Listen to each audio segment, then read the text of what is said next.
നിങ്ങൾക്ക് വഞ്ചിയൂരിൽ C P എമ്മിൻ്റെ ഒരു പരിപാടിയുമായി ബന്ധപ്പെട്ട് ഒരു സ്റ്റേജ് കെട്ടിയ സംഭവം ഓർമ്മയുണ്ടോ? അതായത് റോഡ് ഗതാഗതം തടസ്സപ്പെടുത്തി ഒരു സ്റ്റേജ് കെട്ടിയതിൻ്റെ പേരിലുണ്ടായ കോലാഹലങ്ങൾ ഒന്ന് ഓർത്തേ. തിരുവനന്തപുരം വഞ്ചിയൂരിൽ ഗതാഗതം സ്തംഭിപ്പിച്ച് CPM ഏരിയ സമ്മേളനം. പാളയം ഏരിയ സമ്മേളനത്തിലെ സ്റ്റേജ് കെട്ടിയത് റോഡിന്റെ ഒരു വശം പൂർണ്ണമായും തടഞ്ഞുകൊണ്ടാണ്. ജിബിൻ JB വിവരങ്ങൾ നൽകും. അതിനു മുൻപ് നമുക്കൊരു പ്രതികരണം കേൾക്കാം. ഇത് വളരെ കൃത്യമായ മനുഷ്യാവകാശ ലംഘനമാണ് നടന്നുകൊണ്ടിരിക്കുന്നത്. ബഹുമാനപ്പെട്ട സുപ്രീം കോടതിയും ഹൈക്കോടതിയും പല വിധികളും നമുക്ക് അറിയാം. റോഡിലെ പാതയോരങ്ങളിൽ പോലും ഇതുപോലെയുള്ള പൊതുസമ്മേളനങ്ങളോ പരിപാടികളോ കമ്മിറ്റികളോ ഒന്നും നടത്താൻ പാടില്ല എന്നുള്ള നിർദ്ദേശം നിലനിൽക്കെ അതിന്റെ നഗ്നമായ ലംഘനമാണ് നമ്മളിവിടെ കണ്ടുകൊണ്ടിരിക്കുന്നത്. തിരുവനന്തപുരം വഞ്ചിയൂരിൽ ഗതാഗതം തടസ്സപ്പെടുത്തി CPM ഏരിയ സമ്മേളനം നടത്തിയതിൽ ഏരിയ സെക്രട്ടറിയെ ഒന്നാം പ്രതിയാക്കി കേസ്. പാളയം ഏരിയ സെക്രട്ടറി വഞ്ചിയൂർ ബാബു അടക്കം 31 പേരെയാണ് പ്രതിപട്ടികയിൽ ഉൾപ്പെടുത്തിയത്. നേരത്തെ കണ്ടാൽ അറിയാവുന്ന 500ഓളം പേരെയായിരുന്നു പ്രതിപട്ടികയിൽ ഉൾപ്പെടുത്തിയിരുന്നത്. ഹൈക്കോടതി വിമർശനത്തിന് പിന്നാലെയാണ് CPMകാരെ പ്രതി ചേർത്തത്. കേട്ടല്ലോ, 31 പേർക്കെതിരെ കേസെടുത്തു. കാര്യം എന്താണ്? സഞ്ചാര സ്വാതന്ത്ര്യം തടസ്സപ്പെടുത്തി CPM ഒരു വേദി കെട്ടി പരിപാടി നടത്താൻ ശ്രമിച്ചതാണ് കാര്യം. അപ്പോൾ സഞ്ചാര സ്വാതന്ത്ര്യം തടസ്സപ്പെടുത്താൻ പാടില്ല, നിയമവിരുദ്ധ പ്രവർത്തനമാണ്. അങ്ങനെയെങ്കിൽ ഇന്നിപ്പോൾ പ്രധാനമന്ത്രി തലസ്ഥാനത്തേക്ക് വന്നപ്പോൾ റോഡ് ഷോ, എല്ലാ റോഡുകളും തുറന്നു വിട്ടുകൊണ്ടാണോ പ്രധാനമന്ത്രിയുടെ റോഡ് ഷോ നടത്തിയത്? സകലമാന റോഡുകളും അടച്ചു വെച്ച് ജനത്തിന്റെ സഞ്ചാര സ്വാതന്ത്ര്യം തടസ്സപ്പെടുത്തിക്കൊണ്ട് ഈ റോഡ് ഷോ നടക്കുമ്പോൾ സ്വാഭാവികമായിട്ടും ഇന്നലകളിൽ ജനങ്ങൾ ബുദ്ധിമുട്ടി എന്ന് റിപ്പോർട്ട് ചെയ്യപ്പെട്ടത്, അല്ലെങ്കിൽ അതിൻ്റെ പേരിൽ വലിയ വികാരമുണർന്നവർ എന്തേ ഈ കാഴ്ച കണ്ടിട്ട് ആ വികാരം ഉണരുന്നില്ല? 2 തരം വികാരങ്ങൾ നമ്മുടെ നാട്ടിലുണ്ടോ? അതായത് സംഘപരിവാരോ ഉന്നത കുലജാതന്മാരോ എന്ത് ചെയ്താലും ഈ നാട്ടിൽ വികാരം ഉണരത്തില്ല. തൊഴിലാളി പ്രസ്ഥാനങ്ങൾ ചെയ്താൽ മാത്രം വികാരം പൊട്ടിമുളയ്ക്കുകയും അവകാശങ്ങളെക്കുറിച്ച് സംസാരിക്കുകയും ചെയ്യുന്നത് എന്ത് തരം ജനാധിപത്യ ബോധമാണ്? എന്തായാലും ഇന്നത്തെ ആ റോഡ് ഷോയുടെ കാഴ്ച കണ്ടേ.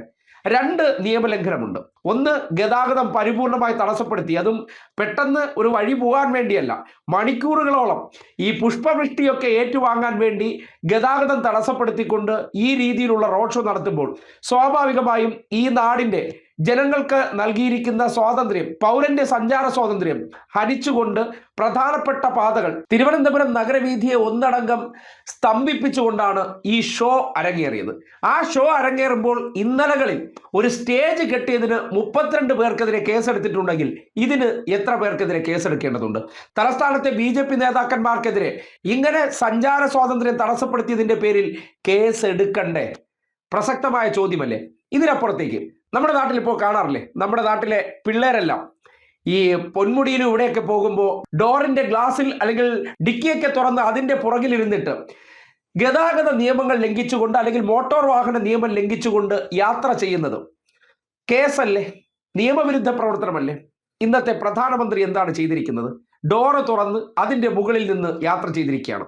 ഒരു രാജ്യത്തിന്റെ പ്രധാനമന്ത്രി, അദ്ദേഹവും ഒരു പൗരനാണ്. അദ്ദേഹം നിയമം ലംഘിച്ചാണോ നമ്മുടെ നാട്ടിൽ റോഡ് ഷോകൾ നടത്തേണ്ടത്?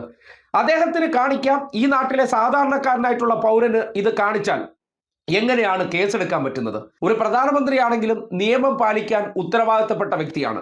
ആ നിലയ്ക്ക് നോക്കുമ്പോൾ കേരളത്തിൽ ഈ രീതിയിൽ ഏതെങ്കിലും ഒരു വ്യക്തി റോഡിലൂടെ സഞ്ചരിച്ചു കഴിഞ്ഞാൽ അദ്ദേഹത്തിന് നിയമപരമായിട്ടുള്ള നടപടി ഇനി എടുക്കാൻ സാധിക്കുമോ?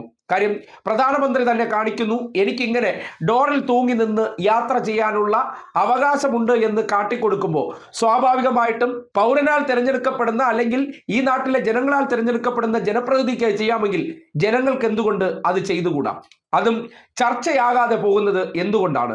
നിയമം അധികാര സ്ഥാനങ്ങളിൽ ഇരിക്കുന്നവർക്ക് പാലിക്കാനുള്ളതല്ലേ? നിയമപരമായിട്ടുള്ള കാര്യങ്ങൾ അല്ലെങ്കിൽ ചിലരുടെ കാര്യത്തിൽ മാത്രം വലിയ ഓഡിറ്റബിളും മറ്റു ചിലർ ചെയ്തു കഴിഞ്ഞാൽ അത് ചർച്ചയല്ലാതായി മാറുന്നത് എന്തുകൊണ്ടാണ്? അപ്പോൾ റോഡ് ഷോയുമായി ബന്ധപ്പെട്ട് ഇന്ന് നമ്മുടെ നാട്ടിൽ സഞ്ചാര സ്വാതന്ത്ര്യം തടസ്സപ്പെടുത്തിക്കൊണ്ട് മണിക്കൂറുകൾ ഗതാഗതം സ്തംഭിപ്പിച്ചുകൊണ്ട് ഇങ്ങനെ കടന്നു പോകുന്ന റോഡ് ഷോകൾ നമ്മുടെ നാട്ടിലെ നീതിന്യായ വ്യവസ്ഥകൾ കാണുന്നില്ലേ? ഇന്നലകളിൽ ഒരു വേദി കെട്ടി ഒരു സമ്മേളനം നടത്തിയതിന്റെ പേരിൽ സഞ്ചാര സ്വാതന്ത്ര്യം തടസ്സപ്പെടുത്തിയതിന് 30-ലേറെ പേർക്ക് കേസെടുത്ത അതേ കോടതികളും അതേ ജഡ്ജിമാരും ജഡ്ജിമാരുമാണല്ലോ നമ്മുടെ നാട്ടിലുള്ളത്. അവർ ഈ കാഴ്ച കാണുന്നില്ലേ? അവർക്ക് ഈ വിഷയവുമായി ബന്ധപ്പെട്ട് പൗരന്റെ അവകാശങ്ങളെ സംബന്ധിച്ച് ചോദ്യങ്ങളൊന്നും ഉന്നയിക്കാനില്ലേ? അതുമായി ബന്ധപ്പെട്ട് മാധ്യമ വാർത്തകൾ വന്നാൽ മാത്രമേ അവരും പ്രതികരിക്കത്തുള്ളൂ. അതായത് നിയമം ചില പ്രത്യേക വാർത്താ റിപ്പോർട്ടിങ്ങിനെ അടിസ്ഥാനപ്പെടുത്തിയാണ് ജഡ്ജിമാർ തീരുമാനിക്കുന്നത് അല്ലെങ്കിൽ നടപ്പാക്കുന്നത് എന്ന് തോന്നിക്കഴിഞ്ഞാൽ ഈ രാജ്യത്ത് അധികാര കേന്ദ്രങ്ങളിൽ ഇരിക്കുന്നവർക്ക് നിയമം പാലിക്കാൻ ബാധ്യതയില്ല. അവർ ഇതുപോലുള്ള എന്ത് നിയമവിരുദ്ധ പ്രവർത്തനവും നടത്തും. അത് അവർക്ക് അതിന് സ്വാതന്ത്ര്യമുണ്ട്. പക്ഷേ പൗരന് അത് പാടില്ല എന്ന് പറഞ്ഞാൽ ഒരേ ഒരു കോൺസ്റ്റിറ്റ്യൂഷനാണ് ഈ നാട്ടിലുള്ളത്. ആ കോൺസ്റ്റിറ്റ്യൂഷൻ പ്രകാരം ഒരു പൗരൻ എന്താണോ അത് തന്നെയാണ് അധികാര കേന്ദ്രങ്ങളിൽ ഇരിക്കുന്നവർ. അവർക്ക് ചെറിയ പ്രിവിലേജുകൾ ഉണ്ട് എന്നതിനപ്പുറം ഈ രാജ്യത്ത് ഒരൊറ്റ നിയമമേ ഉള്ളൂ. അത് പ്രധാനമന്ത്രിക്കാണെങ്കിലും ശരി, ഒരു സാധാ പൗരനാണെങ്കിലും ശരി, രണ്ടുപേരും നിയമത്തിന്റെ മുന്നിൽ സമന്മാരാണ്. ആ നിലയ്ക്ക് സഞ്ചാര സ്വാതന്ത്ര്യം തടസ്സപ്പെടുത്തി വാഹനത്തിൽ പൊതുനിരത്തിലൂടെ നിയമവിരുദ്ധ പ്രവർത്തനം നടത്തിയ റോഡ് ഷോ അതിനെ സംബന്ധിച്ച് കേസെടുക്കേണ്ടത് അത്യന്താപേക്ഷിതമാണെന്ന് പറയേണ്ടി വരികയാണ്.